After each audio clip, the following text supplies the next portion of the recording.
Sudden heat versus self-defense. Sudden heat and self-defense are very, very similar. The Indiana Supreme Court says that the terror is sufficient to establish the fear of death or great bodily harm necessary for self-defense could equally be sufficient to invoke sudden heat. And the same evidence, sudden heat versus self-defense, can either mitigate a murder or excuse it altogether. And the Indiana Supreme Court says, hey, it's the jury's call. So this is so important if you're facing a murder charge to understand the difference between these two, because it can seriously impact how your case ends. So let's talk about what are they? Self-defense. Self-defense, which is actually defense of self and others, is a legal justification to a crime. If you're able to show evidence of self-defense and the state of Indiana can't disprove it, then even though the crime occurred, you're completely not guilty. So that's great. Self-defense is amazing.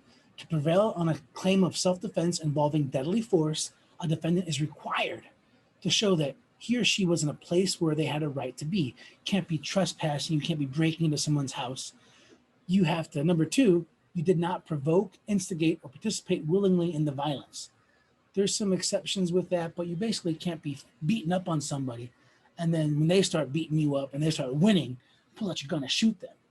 And the third thing you need to show is there's a reasonable fear of death or great bodily harm. Now, self-defense is available as a defense to most crimes involving violence or threats of violence. I've even used it in a DUI case where a bouncer was coming at my client with a knife. My client got in a car and hit him with the car and pulled over shortly, charged him with DUI. It's like, no way, defending himself, and he had to because the guy had a knife. Now, switching over to sudden heat. Sudden heat is only available in a murder case. And it's not a defense, but it's actual mitigator that has to be proved separately. Now, the Indiana Supreme Court says that sudden heat, which is sufficient to reduce murder to a voluntary manslaughter charge, requires evidence of anger, rage, sudden resentment, or terror that is sufficient to obscure the reason of an ordinary man. Another way of saying that is sudden heat exists when a defendant is provoked by anger, rage, resentment, or terror to agree sufficient to obscure the reason of an ordinary man and prevent deliberation and premeditation and render the defendant incapable of cool reflection. Basically, you're just reacting.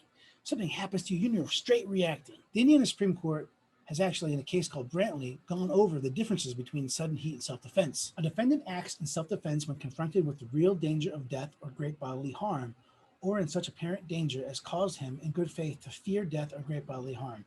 The danger need not be actual, but the belief must be in good faith and the reaction must be reasonable.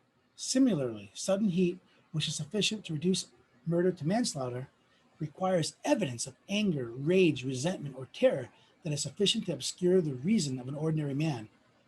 If you read those fast enough, they kind of sound very similar, but basically sudden heat, you don't have time to think. Now, why is sudden heat important? Well, I'm going to tell you.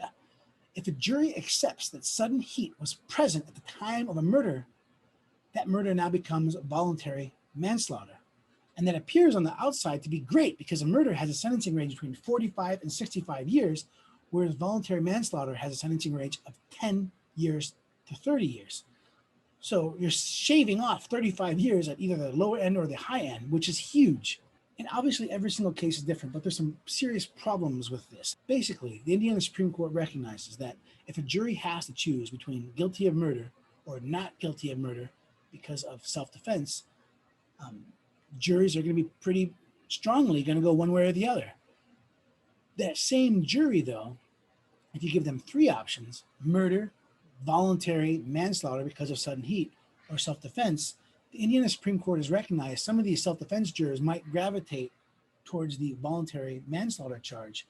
You know, there's a dead body, it's usually emotional, and they understand this results in a compromised verdict, and they even understand why some defense attorneys would say, no, we don't want sudden heat, we want murder or self-defense. We don't want murder, voluntary manslaughter, and self-defense, because you lessen the likelihood you're going to get that self-defense verdict. And the Indiana Supreme Court even recognizes that prosecutors can play some shenanigans by introducing sudden heat, because in Indiana, if the evidence is there, the state or the defendant can ask for the sudden heat voluntary manslaughter charge. And the Indiana Supreme Court has said, hey, this can result in some strategies that maybe aren't fair to the defendant. Those tricky prosecutors at it again, right? But it's allowed. And unfortunately, the state can charge murder, ask for murder, and sudden heat. And as long as there's sudden heat, this is A-OK.